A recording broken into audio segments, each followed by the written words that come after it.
Welcome back to Retirement Coffee Talk with Sharice Rivers at Zinnia Wealth. Online, zinniawealth.com. So the number one reason people came to financial advisors in 2024, IRA to Roth conversions. People want to know what to do with their 401k. And when we talk about that, it is, we can talk through what a conversion is, Sharice. Maybe that's the first part. But we should tell everybody, and I think they know, that when you bring money over from one pot to another, you got to pay some taxes. And the question here is, where should those taxes come from? Do you pull it right out of that IRA, or do you use a savings account, or what do you do? So just walk me through that whole process. We use a lot of different softwares to solve these problems and come up with the solutions and do the math. And I used to be adamant. Like, I didn't want you rolling an IRA to a Roth unless you had cash in the bank to do it, right? Because that made the most sense to me, and the math does make sense. And or you had to have a brokerage account where I could possibly have the opportunity to do tax loss harvesting, sell some of the winners, some of the losers. So you take cash from that account and pay zero taxes to pay that tax bill, right? And over the past, 18 months, I really have changed, because after we kind of started digging into our software and revamping a few things, what I learned is, if you didn't have cash in the bank or a brokerage account to pull from to pay the tax bill, rolling that IRA over to the Roth, because you got to pay it that year, right? That's all taxable money going to a tax-free account. The math said, by a long shot, it still made sense to pull those dollars from your IRA and move it to a Roth. It is amazing to see this. The benefit is that good. It is astronomically good, but not for everybody, Randy. Okay. So somebody just came in and met with Paul, one of our advisors, and Paul's like, does this one make sense? And at the end of the day, it didn't make sense based on their income thresholds and where they were, because their income was so low.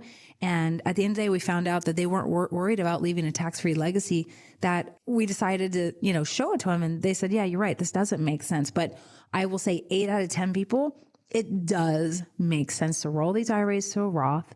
And it still makes sense if you have to pull it out of your IRA to pay the taxes to do it. It does. So for example, let's say you are in a 22% tax bracket and you pull $100,000 from your IRA and you roll it to a Roth. All right. Well, that could cost you approximately $22,000 to do that. Therefore, the remaining of that $100,000 after you pay the tax bill goes to the Roth. And when I show you how this looks in the software, you'll be blown away. It, by hundreds of thousands of dollars, still is the better strategy, which blew my mind when I learned that. And so we're having more and more people roll their IRAs to the Roths today. And why do people do that? There might be people out there listening. He's like, Sharice, I've always heard about it. I really want to do it because everybody else is doing it, and I have FOMO and I don't want to miss out. And there's a couple of reasons why you might consider rolling your IRAs to Roth. Number one, consider our debt. We're in the highest debt we've ever been in history, and it is not getting any better, not for the short run. Taxes have to go up eventually. Who knows what's going to happen in the next year to 5 years with taxes, so we will see. But if taxes never go down from where they are today and it stayed sideways for the next 30 years in your retirement, it didn't matter if you left it in an IRA or you moved it to a Roth. So just go ahead and move it to Roth and expect the worst to happen. And if it doesn't, hey, it didn't matter either way. Let me ask you a quick question here. So that person that you said, I'm going to roll $100,000 and it's going to cost me $22,000 to do it. Do you then roll 122 to get the 100, or No. you just roll 100 and then take about 80 and that will be your conversion? Well, actually, it's kind of funny you just said that, because just yesterday, or the day, I think it was yesterday, we were only going to roll 100 and they were in the 24% tax bracket. And the missus said, let's roll 130. Then we get our 100, plus we get a few more bucks in there. And we had to redo the math to see what it looked like. It kept her in the 24% tax bracket, and it only cost her a few $1,000s more to do it.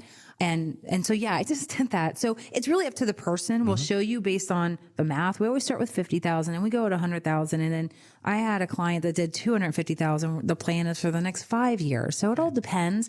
And I do know, everyone, we have to worry about this thing called IRMA. This is part of your Medicare. So if you're 65 and older, if you roll too much, you're going to hit these thresholds where it says, okay, your Medicare Part B is not $185 a month anymore.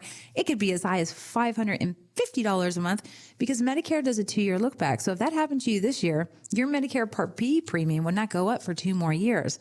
But you need to know. So I will tell clients this, hey, let's do the math on this. Is it worth rolling this much more to change the value of your premium on Medicare, going from 185, maybe it only goes to 225, maybe it's only 300. For a lot of these people, it's going to go to a little over 500. Wow. We do the math. We say, if that is the case and the premium goes up for 10 more years, just do the math. Was it still worth it? It's still always still worth it. If I didn't have the software and I hadn't been doing this for so long, I actually wouldn't be able to do the math. And some other gentleman came in and said that they actually got a tax plan from another advisor, but they did it with pencil and paper and there was no software and they were just guessing and they didn't really know. And it took them like 3 weeks to get back to me and it took us 5 minutes. And so that is the power of knowledge, being trained right, having the right software to help us figure all this out. So I do worry about debt. Let's see what happens in the long run here, but that could be a reason. And the reason why I say that, if there's only 2 ways to pay back our debt, everyone. The first way to pay back our debt is to reduce spending. And that's something we can laugh at because spending was astronomical last year. It could happen, but we'll see. The second way to raise revenue to pay our debt down, our over $36 trillion in debt we have right now that's going to $40 trillion, is to raise taxes. So what do you think is going to happen? Are they going to reduce their spending? Or are they going to raise taxes? No, they'll raise taxes. Yeah, a little both might happen. So nevertheless, that is one reason to possibly consider rolling those IRAs to Roths now because we're in the lowest tax bracket we've ever seen. Number 2, you might not want your kids to deal with the big tax burden when your $1 million IRA turns to $2 million and maybe it even turns to $3 million. Talk about a ticking tax time bomb because your kids have to cash that puppy out over 10 years. That's right. That is huge. 40% of your investment that you've saved your entire life is going to go back to your partner, Uncle Sam. Number 3, surviving spouse. Nobody's talking about this. This is where we talk about the widow's penalty. When a spouse passes away, you lose an average of 25% of income, but your taxes go up. And every time I show somebody this, Randy, they'd give me the squirrely eye. Mm-hmm. And I'm like, no, let me show you.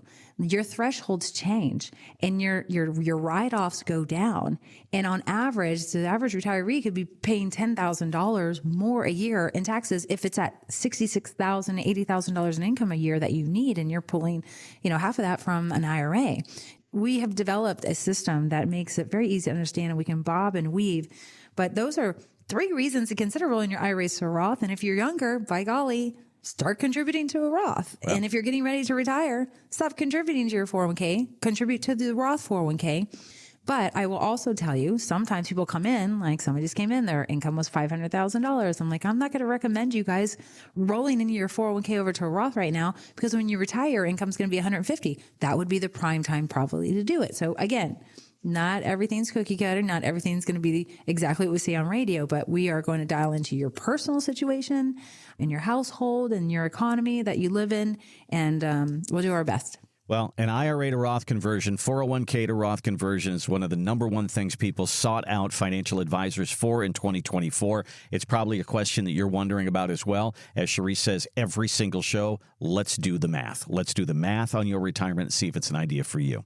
Give us a call, 833-368-3680. That's 833-368-3680. Let's sit down and get that portfolio x-ray for you. It is at no charge, or you can use our website. There's a gold box there. It says complimentary retirement consultation, and click on that. You'll be on your way. Thanks for listening to the Retirement Coffee Talk podcast. If you have questions or would like to begin the process of building a tailored retirement plan, call Zinnia Wealth at 833-368-3680 or find us online at zinniawealth.com. Investment advisory services offered through Zinnia Wealth Advisory, LLC, a registered investment advisor. The firm only conducts business in states where it is properly registered or is excluded from registration requirements. Registration is not an endorsement of the firm by securities regulators and does not mean the advisor has achieved a specific level of skill or ability. Insurance products are offered through Zinnia Wealth Management, LLC, Florida license L078655, and Sharice Rivers, Florida license P037744. Zinnia Wealth Advisory, LLC, and Zinnia Wealth Management, LLC are affiliated entities. The information presented is believed to be current. It should not be viewed as personalized investment advice. All expressions of opinion reflect the judgment of the presenter on the date of the podcast and are subject to change. The information presented is not an offer to buy or sell or a solicitation of any offer to buy or sell any of the securities discussed. You should consult with a professional advisor before implementing any of the strategies discussed. Any legal or tax information provided in this podcast is general in nature. Always consult an attorney or tax professional regarding your specific legal or tax situation. Any client experience discussed on this show are unique to that client. Annuity and life insurance guarantees are subject to the claims paying ability of the issuing insurance company. If you withdraw money from or surrender your contract within a certain time after investing, the insurance company may assess a surrender charge. Withdrawals may be subject to tax penalties and income taxes. Persons selling annuities or other insurance products receive compensation for these transactions. These commissions are separate and distinct from fees charged for advisory services. Insurance products also contain additional fees and expenses. Social Security rules and regulations are subject to change at any time. Always consult with your local Social Security office before acting upon any information provided herein. References to specific investments should not be construed as being past specific recommendations. The returns for various indices discussed in this podcast do not represent the performance of the firm or any of its advisory clients. Returns do not reflect the impact that advisory fees will have on an investment. Past performance may not be indicative of future results. All investment strategies have potential for profit or loss. Different types of investments involve higher and lower levels of risk. There is no guarantee that a specific investment strategy will be suitable or profitable for an investor's portfolio. Historical performance returns for investment indexes and or categories usually do not deduct transaction and or custodial charges or advisory fees, which would decrease historical performance results. There are no guarantees that a portfolio will match or outperform a specific benchmark. Investments in fixed income products are subject to liquidity risk, market risk, index rate risk, credit risk, inflation risk, purchasing power risk, and taxation risk. Because bond prices fluctuate continually, their yields change constantly.